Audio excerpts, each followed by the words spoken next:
Hey everyone, welcome back to Absolute Comics, the weekly show where Sal and I sit down talking about comic book news or comics in general. Today we're joined by a guest, DJ Woodridge, and we'll get to that in 1 second. But first, I need to tell you about today's sponsor, Gamer Subs. Use the code COMICS at checkout to get an energy drink that is 10 I'm giving percentages. That's 10 times.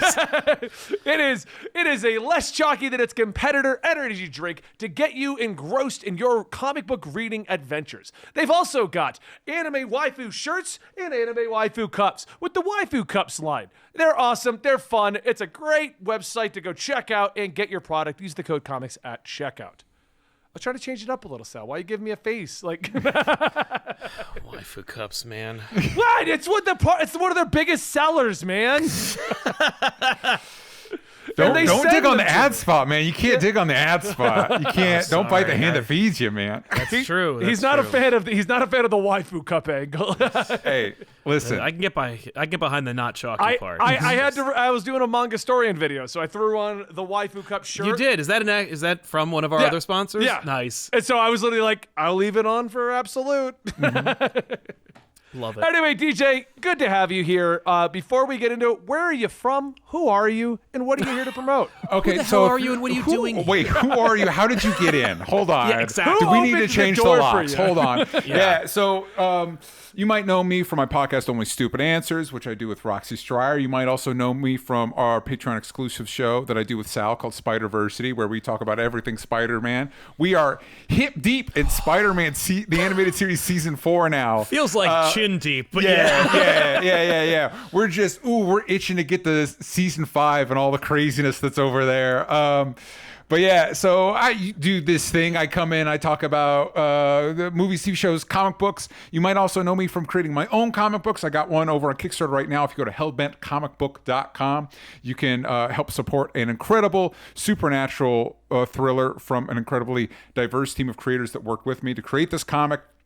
If you're a fan of like Sandman or Something is Killing the Children or Preacher, you're going to like Hellbent. And if you couldn't tell from that pitch, it is for mature readers. It is, I think I'm doing a Valentine post right now that teases a little bit of the naughtiness in the comic. A lot of sex, violence, coarse language. But that's always fun. That's always fun when you just kind of cut loose when you're writing. Yeah. It's cool. It's something, you guys know, like when you're creating something, you want to create something that you'd want to read. And so this is the kind of comic that I love that I don't feel like we get a lot of anymore. One of those like the classic Vertigo books, like the early 90s stuff. And this is the big climax. This is the third and final volume.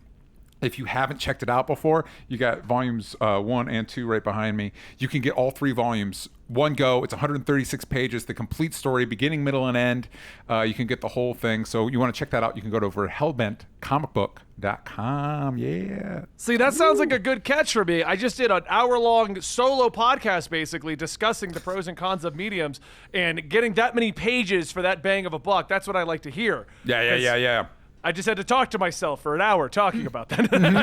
Yeah. And it's cool. And obviously you all know this is what we talk about. The comic book medium is such a special, unique medium. It can convey stories in such an interesting way. And it's kind of limitless beyond your imagination or whatever your artist can help you create. And we're fortunate that me and my co-writer Jaina have been working with incredible artists. This volume is drawn by Heather Vaughn and Cam White. And it's just really cool, big concept, big ideas. Everything we could possibly think of that we could fit into those pages is in there. You got a cult hitman with a flaming angel sword. You got angels and demons, or it's more like goddesses and demons. The whole thing.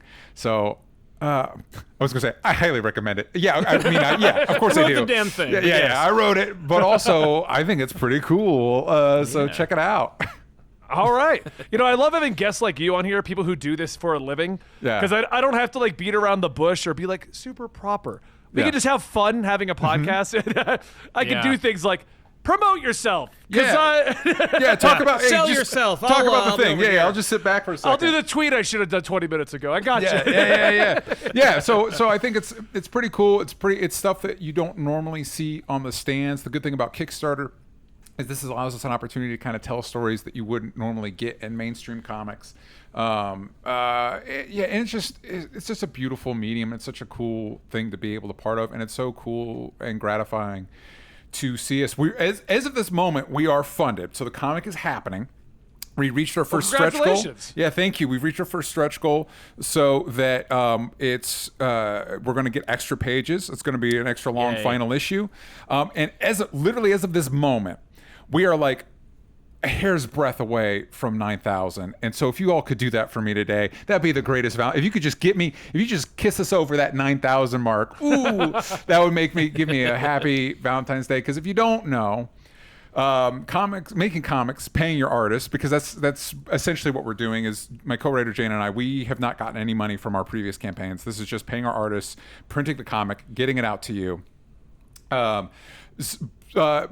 The more we can raise, the less money I lose. So really, I mean, you're 67 away from your 9,000 marker. So yeah. So So get in there. Maybe anybody, if you want to get all 3 volumes, maybe pick that one. That should get us close to getting over there. Yeah, just get you right over that mark. Get it right over there. That'd just be cool. It'd be cool. Come on. Here, I'm going to show your Kickstarter real quick. Oh, please and thank you. Oh, your technology. Oh yeah! Look at those covers. Look at those sexy covers. I pulled it up. The artwork's incredible. So I was like, I'm going to show this so people know what you're pitching actually. Yeah. So that's there are fewer joys than getting your cover in the email, and you're like, oh, it's real. Well, and it's beautiful too, because with the covers, you can get some artists that maybe you wouldn't be able to get to do interior stuff. And every time we've done this is our 3rd one. We get such incredible variant covers. This one, that's Naomi Franquise right there, and that is Maria Wolf. Incredible stuff, and it's always cool to see different artists interpret the characters that have kind of been in your brain. Hey, that's you. That's me. Oh my God, yeah. So that's the whole creative team right there. You can read up about us. And again, this is not only the 3rd volume of this comic, but I think this is my 5th. Yeah. No, this is my 6th campaign. Oh man! And I've always delivered. If I ever go to Kickstarter, I'll be coming to pester you then. Oh, please do. I got insight. And you can get drawn in the comic. Those are limited. So maybe if you want to get drawn in a comic, now's your time. But yeah, we've always delivered on time. Even during the pandemic. So the point being that, we know what we're doing. You can, I know Kickstarter, maybe you can trust them. Yeah. Yeah. You will get a book. You will get a book. Yeah. Or 3. Or 3. Yeah. Depending on what you do here. What you want. So we've got tarot cards. We've got, you want to try and give audiences the most bang for their buck as possible. And that's what we've tried to do here. And, so hellbentcomicbook.com, go give it some love. See if we can hit that 9,000 mark. Should have taken over the before you stumbled over it. Like they mix that up. All right. Well, that's why he's here. But we also brought you here to pick your brain, DJ. Yes. I've been told you're kind of into the know of comic book stuff. Okay. So I'm assuming you've seen the Flash trailer.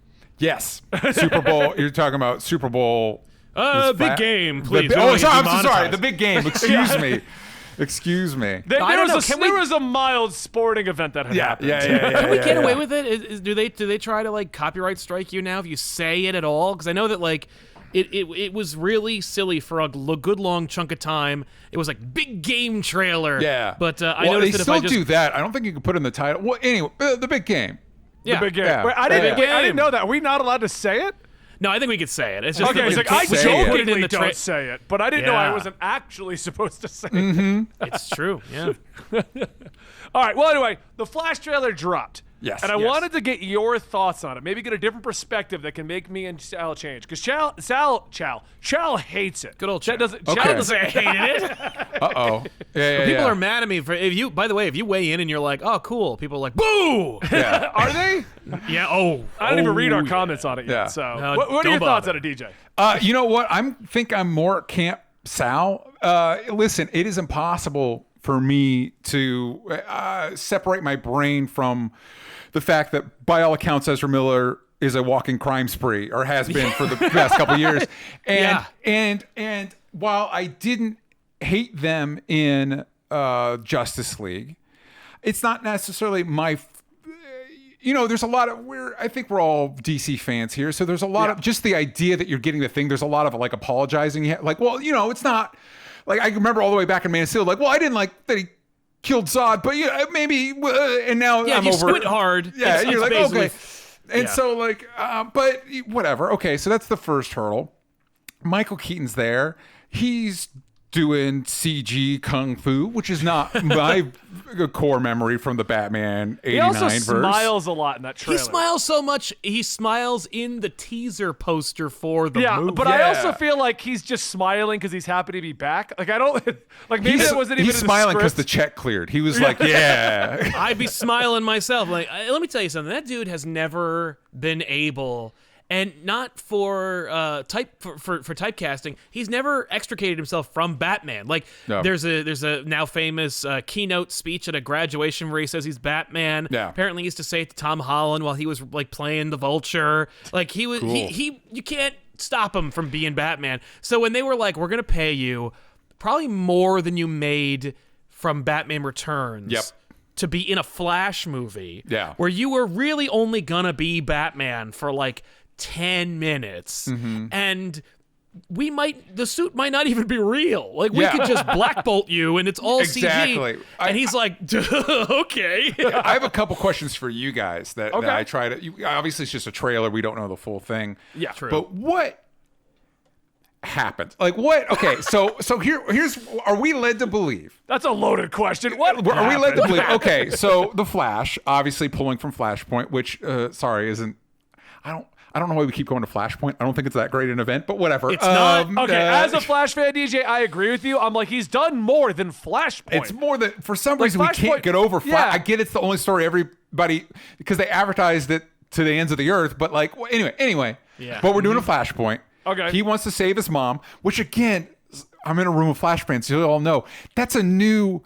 That wasn't Barry Invention. Allen's old deal. No. It wasn't. It's not like the Wayne's dying where that was like the first appearance of Batman. That's Right. his. Anyway, whatever. Yeah. Okay, so he's going back to save his mom, and he creates a reality without metahumans. Great, we're tracking, but also Michael Keaton's Batman's there. Like, how do those two thoughts, Right? Other and than my question is that did Barry Allen rescuing his mom create the Burton, Tim Burton verse? But here's the problem with that is other than Michael Keaton being in a black rubber Batman suit, There's nothing about one that other says single Tim- thing evokes that movie. It's like The Batmobile. Ghostbusters Afterlife, where it's more like, hey, you remember the vague concept of Ghostbusters? Doesn't that make you happy? Right. This movie's nothing like that. It doesn't feel like that. We're not even we're trying to gonna bring him evoke in at that. the But end you and go remember. on. yeah, exactly. This is another script, but we just and it said references, and we just made We plugged made in- references. So I guess is that what's supposed to have happened? Either Yes. Man of Steel universe without metahumans is the Batman 89 verse, or somehow in making this Flashpoint verse, does he pick up Michael Keaton's Batman? How does Michael Keaton's Batman factor into this? I have a follow-up they're- to that, though. they're It's like- a problem. Yeah. Well, here's the issue. Because this is the problem with doing Flashpoint as your first Flash movie. Yes. Besides everything. Yeah. Right. And I'm excited for I'm excited for this movie because I like Yeah. the Flash. I want to see what It they is do. it is But here's the issue. it is a dope trailer. Yeah. I hate to say it, but it's Yeah. a well-cut, action-packed, adventurous Oh, trailer. it Yeah. looks amazing. But yeah. we don't know what normal Flash life is. So we don't know. Good we don't point. like the reason why Flashpoint works is when he goes back and changes the life of his mom. We know what it's supposed to be. So then Yeah. we know how those ripples can affect things. But without Right. having that basis, it's literally going. So now it's Michael Keaton instead of Ben Affleck. And no, it's not Thomas because that would make sense. No, Yeah. it's just Batman again. Yeah, it's just a that different. Bruce Wayne is Okay. older. You know what that you're reminding me of right now. This idea of like Flashpoint being our first Flash story, and this is very ingrained in the way let's call it the Snyderverse or whatever you want to call it. Yeah. Is Batman v Superman our first scene with Batman, Ben Affleck in costume being Batman, is the Nightmare verse where he is using a gun murdering people.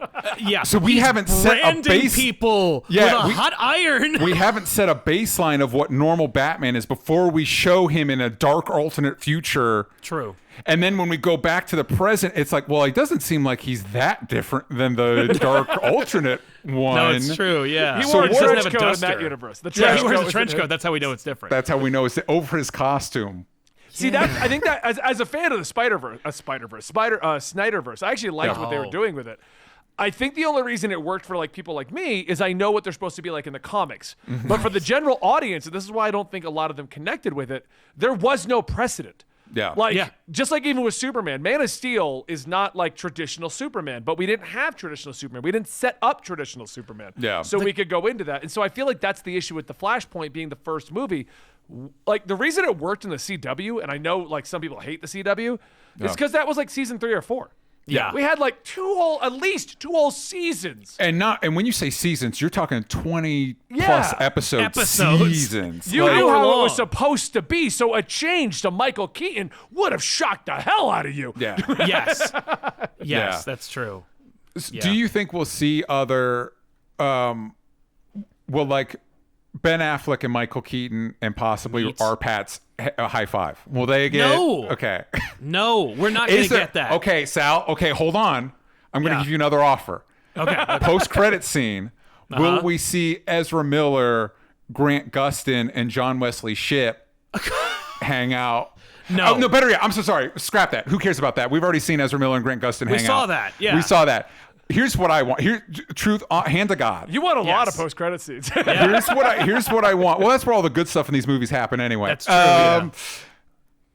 Let's say Michael Keaton's been shunted off from the Burton-verse, right? And he goes back to hang out there when he's done. Okay. He was supposed to. This movie was. They need to release another cut of this movie just so we could see the universe they're never going to build to, where like. Because Keaton Batman was going to be the new he was going to overwrite Ben Affleck Batman. Yeah. And so, that's the other thing that I call bullcrap on, because Yeah. I was trying to be generous when Peter Safran was like, yeah, Batgirl was unreleasable. And I tried to think, okay, maybe he meant that continuity-wise, Right. it just didn't make any sense. And then I saw this trailer, and I'm like, well, that's clearly not the reason, because what is going on here? But here's what I want. Let's say Keaton goes back to wherever he's coming from. Okay. And I want to see him hang out with this is what I want.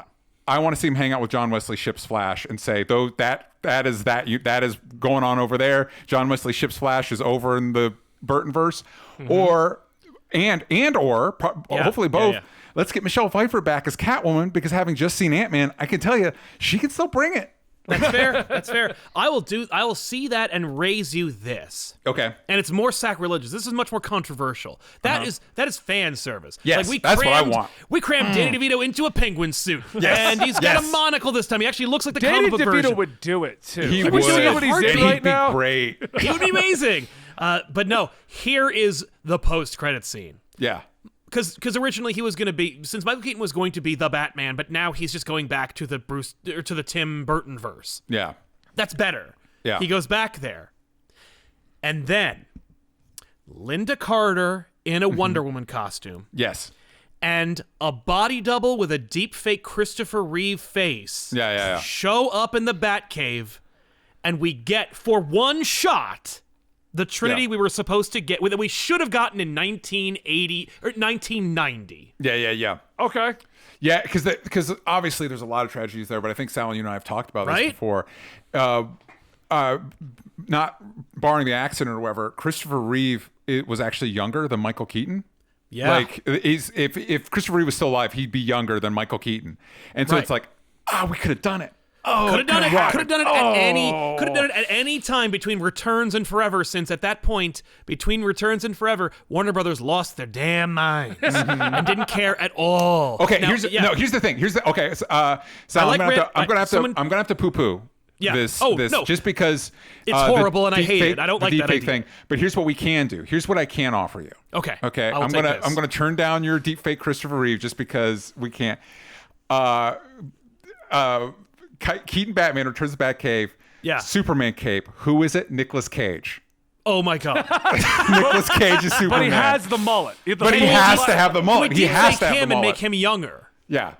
Because I was going to say, I thought you were going to go Brandon Routh Superman. That could also work. That's a good cheat because it's technically in continuity. Because he technically is the Christopher Reeve Superman. Yep. And in the Kingdom Come suit, but a little zhuzhed up, like just a little movied up. It's little perfect. movied up. The Kingdom Come suit was good in the CW shows, but it was a CW budget. We can admit it. Yeah. Yep. But we can get V Neil to make it, and it'll be a little better. But not by much because it is almost pitch perfect. Yeah. But yeah, that's my. It's just give me the Trinity we should have gotten in a world where they never were going to do it anyway. Because there's that but moment. I do like Nicolas Cage. That's there so is funny. that moment in the trailer where you see. And what is it? Sasha Calle? Is that how you pronounce her last name? Yes, Sasha Kaye. Yeah, Kaye. that's how Yeah, I thank Kaye? you. Oh, Okay, well, I we're was saying probably it both all ways. probably all three of us are wrong. I apologize wrong. to the people listening, but there's that cool moment with the Batwing, and then you see Supergirl there. But the problem is it's super, and it's like I wish that was Superman. Yeah, it's not what it's almost. It's like getting. This is I have a perfect analogy for you. Yeah. I went to school in Virginia. I went to college in Virginia, and when I went down there, I was very much conditioned on getting this big ass sandwich when I was in high school. Yeah. It was a BFS. It was a big effing sandwich, and it had pickles on it. It was like ham, Swiss, tomato, cheddar, prosciutto. The whole damn thing, all of it in this big ridiculous sandwich. So I go down to Virginia. I get the sandwich. I get my sandwich, and the person behind the counter is this, little Southern person, just like my lord, what a crazy sandwich you just got. So I eat this sandwich, I take one big bite. That ain't no dill pickle. That's a sweet pickle. Yeah. A what? You just ruined that is almost my sandwich. But that one element out of 9 elements just threw off the whole sandwich. The whole thing. I got a question going on what you guys are talking about. First off, did we ever find out why they chose to do Supergirl instead of just doing a different Superman, like Brandon I think Routh it's or something? because they hate Henry Cavill so much. For some reason. Either he is just a secret evil person. Yeah. They just and even though Hollywood is more than okay to do business with the devil, they just can't abide it, or he's just too expensive. There's something up Both with of those Henry feel Cavill. like a stretch. Because like after everything with the 'cause he's Witcher doing show, The Witcher. and then, There's no way everything that with thing the Witcher and everything with Superman and like everything Yeah. that has happened with Henry Cavill, I've said here like it's one of those situations where like I remember a buddy called me up a while ago and said, "Oh, I get fired every 3 months, man. My bosses hate me," and I just kind of went, "Are you sure it's your bosses? Because the only similar factor in anything is you." Yes, and it's kind of weird with Henry Cavill because he seems like the nicest guy in the world. Yes. Yeah. Yeah, Yes. and to the other point, like it's like Sal, you just said he did The Witcher, so being too expensive feels like not. He's normally good to do anything that's true to the lore he likes. That's what he's willing to do. Yeah, it's weird. It's weird, but like they wanted him out, and they needed him out so hard. They were like, we're replacing him with Supergirl. Now I have like a weird kind of like. I feel like the people who were or are or have or still kind of the people in charge of Warner Brothers have like a real weird like and I felt this pretty much since the Nolan trilogy where they're like, listen, I got into this to make Harry Potter movies and I came in with franchise experience and I got in right at the end of Deathly Hallows 2. Yeah. And so since I had franchise experience, they put me on franchises, but the biggest thing they had next was DC, and I hate it. I just hate DC, and I would rather be doing something else. And so if I could just change this to be the thing that I want it to be, then maybe I'll be happy working here. Like, and it just feels like that has been like the modus operandi. Like, a studio antagonism toward. I also think the IP itself. Yeah, I think in a lot of ways it's a kind of a failure of understanding of the medium. Because one thing, obviously, we all have our hot takes on the MCU and Marvel, but I think the one thing we can all agree on is that on some level, Feige not only gets the material, Kevin Feige, the main producer over there, he gets the material, but he likes it, right? Yeah. Yes. And because that's the thing with Flashpoint. Like there was no reason to put Supergirl in. At all. Like and I think her role is the exact same role as Superman. Because it's we can tell whatever, right? Yeah. But but I think maybe to your point, Sal, it might be stuff like, man, I just wish we had Iron Man. Like in their brain, it's the same. It's the same brain problem that makes the people think like, well, the Lego Movie made a lot of money, and that starred Chris Pratt. It must have made that money. because of Chris Pratt, and not understanding like, no, that's not how these movies work. He takes and they he's Mario. They think somehow there's this weird alchemy. Like, well, Iron Man's just he's clearly the coolest comic character. When anybody that knows the source material could be like, you idiots, you have Batman, you have Superman, you have the Flash. What are you doing? And that's exactly like. Let me tell you something. There is and has been for years this like. This desperate kind of like angry, visceral, and I don't think any of the people who were at Marvel who felt this way work there anymore. But for a good chunk of time, the president and chief creative officer of Marvel were like deeply resentful that DC had Batman and Superman. Yeah. And they were like, literally, we have Spider-Man, which we like don't technically own anymore because Sony controls the movie rights and that's all we regard. Yeah. And the rest of it, like none of them hold a candle to those characters. And you could debate up and down, like that the Hulk or Captain America or Thor or Iron Man are just as interesting, if not more interesting than Batman or Superman at this point in time. But I'm telling you, the mentality of people who were in their 40s and now are in their 60s, who like were in charge of these IPs, were like really, they just had a real like thing in their craw about how they're like, I know I'm working on yes, I'm working for comic books, but I'd much rather be working on Superman and Batman. Right. Yeah. And it's just like, and I think there's some kind of mentality at the DC level where they're like, either I would rather be working on Harry Potter, or I would rather be making art house pictures, because I fell in love with the studio, or I'd rather be working for Marvel Studios. Yeah. And none of those are a recipe for good DC movies. Yeah, so hopefully with the James Gunn of it all, and it seems like the impression I'm getting is that this obviously is going to kind of be our soft reboot into... Yes. So here's my other question for you guys. We have Ben Affleck. Props to him for coming back, by the way. Well, I don't... yeah. For like a scene or whatever. But this was probably shot in like 2019. Yeah. He came back. Like, He hasn't done Michael Keaton. Do you think we're going to see James Gunn's Batman at the end of this movie? That was the next thing I was going to ask you, because rumor has it they have done more reshoots so that it will line up with James Gunn. So now the question is, what have they reshot to line up with James Gunn? I don't think we're going to get Batman. I don't think I'll be shocked if he's cast as Batman. Yeah. And kept that a damn secret. Yeah. So I'll be shocked by that. But I am wondering what is linking it to James Gunn's universe. Right. Like, what are they going to do with it? How are they going to do it? If I were them, and I'd like to hear all your ideas about this, but like the pitch for the ending, because I think the ending for Flash is going to be a lot thinner than it was going to be. Like, I think that the Flash movie that we were going to get pre-Gunn was going to be like, oh no, like we're going to see Batgirl, we're going to see Wonder Woman, we're going to see like Keaton Batman interact with that universe. Like, we're going to set up this new universe, and it is essentially a famous bowl of stuff we have. Yeah. And they're going to have to cut down. They're literally, I mean, I heard they shot, and correct me if I'm wrong, but like, didn't they reshot Henry Cavill back in that universe, then had to de-shoot. Like, they had to cut him back out of the movie that he was never in the first place. So, like, which, by the way, is hilarious because Sasha Calle was there to supplant Cavill, then they keep her in the movie, but bring Cavill in anyway and replace her anyway, then cut him out, and neither of them are in the movie. So, like... Yeah, because she was supposed to be the new super person she's moving Superman forward. now. Dude, I would love to be a fly on the wall with that Henry Cavill James Gunn meeting where like James Gunn and Peter Safran are there and they sit Henry down and like, okay, Henry, we've got something. And he's like, stop right there. It's okay. Right. Whatever you have to tell me, I feel like I don't want to anymore. I don't want to do this anymore. Oh, thank God. Okay, dude, listen. Let's just announce I'm out. Let's just announce it. Please free me from this albatross around my neck. Right? Okay, what do you think the chances of, not Batman, but since they are leaning and he's already written it, the end of that movie has his Superman? I think that's closer probably more, he's... closer.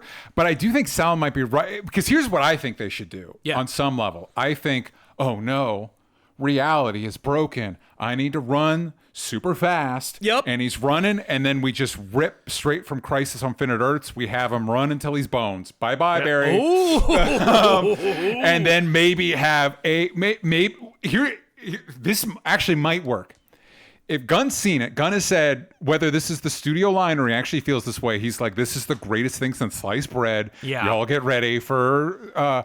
He might love Sasha Calle's Supergirl. We know we're getting a Supergirl. It might end with Supergirl being like, I'm in this world now. Yeah. And like Barry's gone, Michael Keaton's Batman's gone.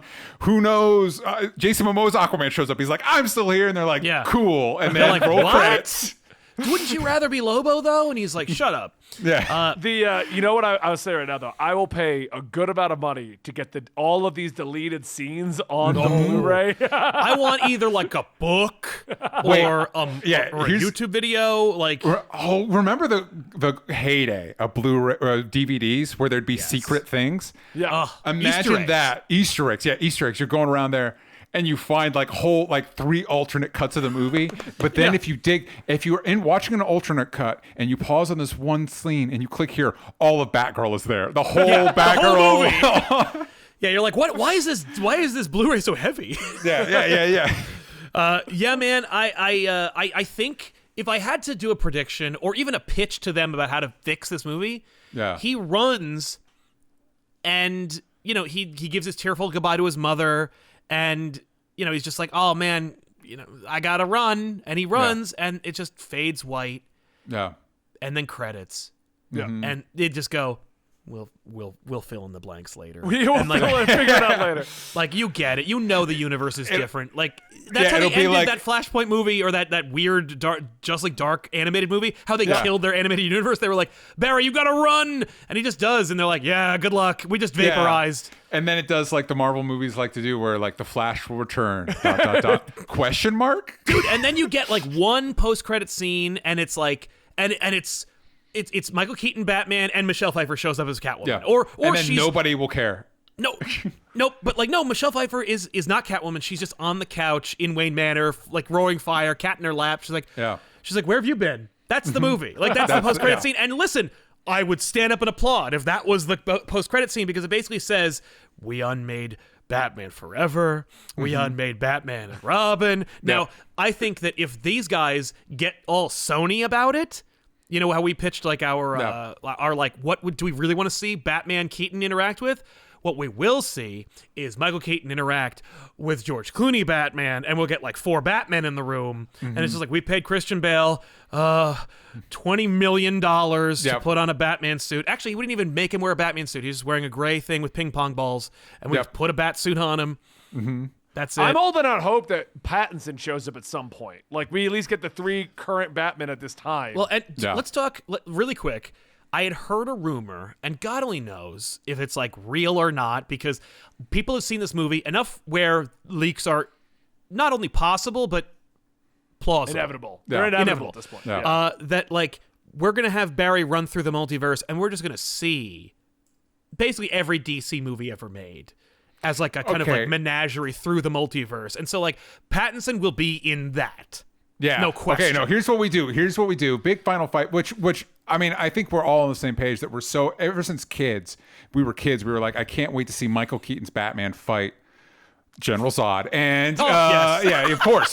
That's what we all and like when we were imagining, like when Wizard Magazine was pitching their Flash movies, they're like, of course the villain's gonna be General Zod. Yeah. And who's gonna play Batman in this Flash movie? A Flash movie. Ooh. So Supergirl's down on her luck. Both Barrys are struggling. Michael Keaton's down for the count. Flash needs backup. And they're like, who are you going to get? Superman? He's like, no, better. And then George Clooney, Robert Pattinson, Ben Affleck. Yes, Val Kilmer. Dietrich Bader. And then Zod nukes them all. Yes. Poof, poof, poof, poof, poof, poof. Yeah. That's how you wipe out a multiverse. That's how you wipe out a multiverse. Yeah, Zod. Can you imagine being that poor man and be like, God, what's his name? Michael Shannon. Michael Shannon. Yes. We cast you as Zod in our Man of Steel movie. Then we cast you as Zod's corpse in our Batman vs. Superman movie. And now we'd like you to play your corpse again, but this time alive. But you're going to be a corpse again. Like, they're going to kill you again. God, man, no. I don't want to be this anymore. Yeah, for some reason, we've decided you're the Thanos of our universe. The better part is the MCU constantly kills villains. DC is killing them and just bringing them back. Right? They're just back. Yeah, Marvel refuses to bring back our most like beloved dead villains. I mean, I'm like, you killed Kang like practically off camera, man. Not Kang, Claw. Oh, yeah. Not like I really All needed right, well, Claw. let's but, move you know. over to the other but he's big good, trailer though. that happened at the big game. Yes, the big game. I'm assuming you saw Guardians. We've already had a big talk about Guardians. So I'm going to jump to the question that Sal's probably going to ask. Who do you think's going to die? Who's dying? You're asking me who's dying? Yeah, Who's dying in Guardians? Okay, well, Drax definitely. Dave Bautista's See, all that's what but I admitted. said. He's like, yeah, I'm not doing this anymore. Which is is good because that's Drax dies all the time in the comics, and he comes back as like an android or whatever. That's literally what Sal said yesterday. Yeah, there's so many workarounds on that one, so that's easy. Rocket, I doubt it. They faked this out in the comics the same way. Where in the comics they did his same setup. Yeah, He was gonna die. Nope. Yeah. Truthfully, I don't think we'll lose anybody other than Drax. I feel like anybody else would be a stretch. This just doesn't feel. It doesn't feel like. It just doesn't feel like that type of movie, that franchise. And what I'll be interested in is because we've got Adam Warlock in the trailer. I wonder if this is the end of the Guardians. And then you'd have to do some trickery to get here, but like the next thing up is Infinity Watch. Is like we go even deeper cut. Like, okay, for some reason the Infinity Stones are bad. You can't ever. Our universe is defined by the Infinity Stones, so even if you destroy them, eventually they reemerge. But also, reality exists, souls exist. You know, like we still have those things. But we don't want another Infinity War. So now we've decided each one of these people gets a stone because we're kind of like, you can bring back Android Cape Drax. You could get a different actors, or even like make Drax an entirely CG creation and just have Batista voice him. That's true. You've got Adam Warlock. You've got Gamora, if she wants to stick around. You have Pip the Troll. You have Pip the Troll. And appeared at the end of Eternals. I know most people didn't finish Eternals, but listen, at the end of it. The Eternals, Pip the Troll, everybody's favorite character. Pip the Troll shows up. Pip the Troll in Star Fox, right? Yeah. So I think all we're missing is Moondragon. Which like... And Felix, because they're always together. Yeah. Oh, yeah. Phyla-Vell, man. Phyla-Vell, that's it. And it could be, and it doesn't need to be that original lineup, whatever. But it's just, I guess to me, it's weird that we're getting an Adam Warlock post Thanos being gone. Like, but I don't know. I do think, I don't know how you guys feel. I do think this is, at least for a while, no more Guardians, but obviously not the. Not done with the cosmic, Not they gotta be more cosmic. Starjammers, man. That's next. Okay. Everybody's favorite, the Starjammers. Well, the reason why Starjammers is because Cyclops' dad can be it. Like if they don't put Corsair in the bar scene where Quill is getting drunk, then what are you even doing? But here's the thing, dude. For me, Corsair is up there with Peter Parker's parents being SHIELD spies. Right, you don't like the idea of Cyclops having a space dad? Come on, man. Isn't Corsair a mutant? So wouldn't that be the first official mutant? Okay, no, Corsair's not a mutant. That's the fun part. I was going to say, otherwise that'd be the first official mutant. Oh, it's just a guy in space. No, we have a first mutant. Didn't you watch Ms. Marvel? She's a mutant now. That's true. That's true. What if we do? Stupid. Even though we've already done a lot of those characters as part of what they were at the end of 2 as like, what's the name of that group? The Raiders or whatever. The Ravagers. The Ravagers. What if we jump forward to the future Guardians because Kang, Vance Astro, with Cap Shield, with Cap Shield, and you could just do that. That in the original comics, that was it. But you could like go even deeper and like this one person has Iron Man's armor now, and this person has Jason Masters. We've retooled him. Now he's in the future, and now he's a future Thor. Dude, you know, let me tell you something. The old Guardians, the real Guardians, are some of the most impenetrable, uninteresting characters I have ever had the displeasure of reading about. And I know I'm pissing off a lot of people by saying that, but like, listen, when they were like, we're making Guardians of the Galaxy, I'm like, good luck with that. How are you going to explain Vance Astro and the team? And then they're like, we're not. And I'm like, oh, okay, now I'm in. You're doing the Guardians, but you've almost entirely changed the lineup. Exactly. Like, no, I like the Guardians from Annihilation, and it's like that's the ones we're going with. And it's like, except for Nova. I'm like, oh, okay. And they're all going to be a lot quippier, less depressing. Yeah, less sad or weird or just impenetrably boring and dry. And Groot's just a different tree. It's just not. We're not going to have this guy who has full conversations. So we're not doing that. Yeah, no. Now we got 3-word Groot who is chunky now. Mm-hmm. He's big. Listen, he's been hitting the gym. Yeah. He's holding. Maybe Vin Diesel is in the suit now. Like maybe, man, that is the easiest gig. Vin Diesel as Groot is the easiest gig. Do you guys remember when like it was all but assured that Vin Diesel was going to voice Groot and physically play Black Bolt? Yeah. And the image that I have in my head of Riddick at the end of Chronicles of Riddick sitting on that necromonger thing, but as Black Bolt in the head of Attilan, I was like, I'm kind of here for it. I don't like the Inhumans, but I kind of love the idea of Vin Diesel. Yeah, I didn't, but I did like. I liked all of them except for Chronicles. Chronicles of Riddick, I'm like, what are you doing? By the way, there was Pitch Black, Chronicles of Riddick, and then just Riddick, right? And now we're getting a fourth one. Now are we really? Is David Twohy making another one? Supposedly, if you look into the history, it's been in production forever. It's like in production hell, basically. It's Vin Diesel once again, like leveraging his house or something to make a new Riddick movie. No one watches those. Like they make no money. Pitch Black. Truthfully, now that you've said that, I think I've just absorbed it through osmosis. I actually don't think I've seen a single Riddick movie. Dude, let me tell you something. First of all, Keith David is in Chronicles of Riddick, and he's hilarious. Done. He's also he's in Pitch Black as well, but like he's the only character that carries over. But like Riddick is one of those things where the first movie you just go, Riddick could not have existed without the year 2000 because that was the year they greenlit all those movies. Yes. The first Riddick movie, Pitch Black, is one of those movies where it's just like, oh, this is kind of cool actually, and then it ends and you go, I did not see that ending. Like that's kind of dark. And then Chronicles of Riddick, I don't know how that happened, but if you ever want to like Vin Diesel, watch the behind the scenes of Chronicles of Riddick where he is he's there on every day of shooting. He's pointing out the sets they built and he's naming the people who were in production design and being like, look at what they've built here. Like look at this, because he's a big nerd. And then it made like $1.98. I saw that in theater. I saw that movie in theaters with 2 other people in the theater. And I was like, "Oh no!" And the movie's over. I'm like, oh, and that's what broke Vin Diesel. Now he's like, "I don't care anymore. Just put me in all the Fast and Furious movies." It's all about family now. Yeah, no, he wanted Riddick to be his big like thing. And that was his franchise. Yeah, the video game was good. Butcher Bay.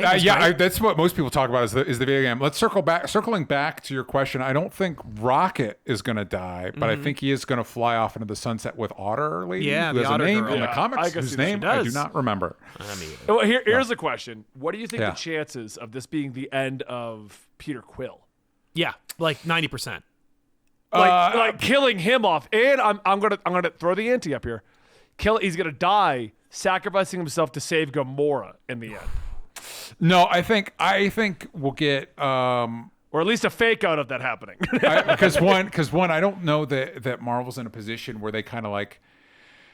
We've gotten rid of the ones we're willing to get rid of or we can't afford to keep around for right now. Yes. So I could see, similar to Rocket and Otter Lady flying off in the sunset, him and Gamora settle down and have little. You could get rid of Quill in that Gamora, because she's a hot girl in comics. She's been with every hero that we've wanted to make cool. So she could end up with a Nova whenever we get around to doing. Nova, although we'll probably do the same Alexander Kidd version of it. Yeah. I don't even think about the paycheck though. Chris Pratt's paycheck's got to be huge. That's now. the thing, and you can afford to lose him, like because he doesn't show up in a lot of other movies. He was in Thor Ragnarok or Thor: Love and Thunder for obvious reasons. He was in the Infinity War thing, but like his arc is getting over his parents and being in love with Gamora. If we're done with that story, we don't really need Quill, and we have no shortage of characters in space who could be plucky. Yeah. Well, I mean, I am of the impression that one of my issues with the Guardians movies is they're all functionally the same character type. For the most part, you've got like 2 character types in this team of 6 people. Yes. Yeah. So it's like, we could lose a Quill. We could lose a Quill. It would be cool to keep. Poor Zoe Saldana. She's in two of the biggest franchises of all time, but Yeah. she's wasted in both of them. It would be really cool. Just, when you're talking, you guys do this, when you're talking and an idea just comes to you, it'd be so cool to have her mentor a young Sam Alexander Nova. Like, actually, use Zoe Saldana. Use her. She's so good. Use her in things. I'd like her to actually be the most deadly woman in the galaxy. Yeah. Remember when we said Nebula's that? scarier than her. Yeah. Which, truthfully, well, I mean, if you read the comics, Nebula is actually closer to what Gamora is in the comics. Yeah. Which is why she's more interesting, which is not Zoe Saldana's fault. It's just, unfortunately, because she got stuck on the team of man-children, she got to be the mom. She's the mom character, which is a boring character archetype. But it'd be cool to see. Yeah, it'd be cool to see her do with more. Didn't she lead a version of Guardians? Wasn't she a Guardians leader at one point? She could lead Infinity Watch and make out with Adam Warlock. I mean, they kind of did a character assassination. She hasn't. Has she even been around ever since Infinity Warps? Oh no, not since Infinity Warps. I haven't seen Nebula in anything, much less. No, Gamora. but I'm saying Gamora, because that was when Gamora turned into Requiem, and they pretty much character assassinated her. Yeah. So like, I've gotten over Thanos. Now I'm Thanos. Like what? Oh, don't talk to me about Infinity Wars / warps. Okay. Yeah. Okay. I think I've settled on that. I think maybe we'll get rid of Quill. We'll move on with Infinity Watch. It'll be Warlock, Gamora, Nebula, possibly a new Drax. Yes. Maybe Cosmo. I guess. I don't think we're Cosmo. The fact that they just shoehorn Cosmo was an Easter egg in I think the first movie, and then in the second one he's another Easter egg, and then in the third one they were just like, in the holiday special, just say he joined the team. Yeah. I will say this for the fans at home: if you've not had a chance to play the Guardians video game, if you want to know what my platonic ideal of like a Guardians story, like the best elements from Gunn meets the best elements from the comics, play the game, because I really think it synthesizes all that stuff in a really like it's like, oh yeah, this is like, I actually know Drax's function on the team. I know why they keep him around. Like, I know how everybody kind of fits together. It works in a way that I prefer. So check it out. I know a lot of people didn't play it. Well, everyone assumed it was another Avengers disaster. Is why it wasn't. It's fun. The Avengers game is funny because it's the only game in history that has scared an entire collection of superhero fans from playing superhero video games. Like, I've never seen this before. A superhero game comes out like Midnight Suns, which is a card-based tactical game, and everyone's like, it's gonna be Avengers. Yeah. What are you talking about? Yeah. Oh, well, you remember when there was like a leak for the most recent for Suicide Squad, and it looks like the menu screen kind of looks like Avengers, so they're like, pull everything. Yep. We're not going to support this game. Who cares if this is the people that made Arkham? Exactly. Yeah. But it's got a battle pass, and Avengers it had a kind of battle looks pass. like Avengers, and I'm like, Square's people. Square's a lot of money to a lot of people. Anyway, Square killed the industry of superhero video games. The only thing that people Square is literally like, well, I'll just wait 10 years for the Wolverine game to come out. Yeah. Don't worry. Insomniac's coming in with Spider-Man 2, and then we're gonna get a Wolverine game. And I want them to be connected, gosh darn it. Me too, they better be. You better connect them, dang it. That was their mistake. Remember way back when we thought Avengers was going to be connected to Spider-Man? And they were like, and I remember they were like, maybe. No. And good, thank God. Thank God. Oh, man. Yeah. So yeah, Guardians 3, man, I think my over-under on Rocket dying is pretty high. I feel like Rocket might be, because it's like he's expensive to make. His arc could be. The thing is, Gunn is definitely looking at this as a complete trilogy. You know, he said that. This is the end. So he's like, I'm out. Like, and I'm taking my toys with me. Like, if I want Bradley Cooper to come with me to the DC universe, I'm taking him, and he's going to be a damn good Ted Cord or Booster Gold. But you know, I genuinely feel like this is he's going to go for broke, and he's like, if it serves the character in this story to die, they're going to. Right. And like Marvel could, because the thing is, Marvel could say like, actually, it'd be really inconvenient if you killed Rocket, Gamora, and like Groot. He's like, well, then those are the three I'm gonna kill. Yeah, I was gonna say, I can picture him being petty. Oh, you want to make cartoon shorts about Groot? He's dead. He's dead now. But I think as far as like the universe stuff goes, I think the secret is like, just let them go off and be happy, and then we get to call them back whenever we need to. Yeah, well, especially since even if they're dead, they're coming back for Secret Wars. Robert Downey Jr. and Chris Evans are gonna be in Secret Wars. That's gonna happen. I hate feeding all of those bullshit rumor mills on Twitter and everything like that, but I gotta believe those ones. Like, how are they not? Like, for my money, that's the only reason they're moving so quickly to do it. Is that like Robert Downey Jr. is not getting any younger? Like, we're not going to wait 10 years after Endgame to do our big victory lap, bring everybody back. Let's just do it. I think they got a little ballsy and a little bit of full of themselves with this latest phase 4. Because we did the math on it. It's like 6 or 7 movies that link to this one saga, which is what everyone wants. They want the big linking stuff. And then they tried a bunch of things that, 1, didn't link, and 2, they tried ideas that didn't pan out, you know? Yeah. Or they panned out, but not as big as they expected them to. Right. Yeah. And so Disney's obviously seeing, I don't think it's a big hit, but at least a minor hit from the MCU. But I think the problem is they're also seeing a hit from Star Wars because they haven't produced a movie. They're also seeing a hit from the parks. They're also seeing, like, across the board, Disney's seeing a hit on all of their properties. So I honestly don't think Secret Wars and Kang Dynasty were the end goal.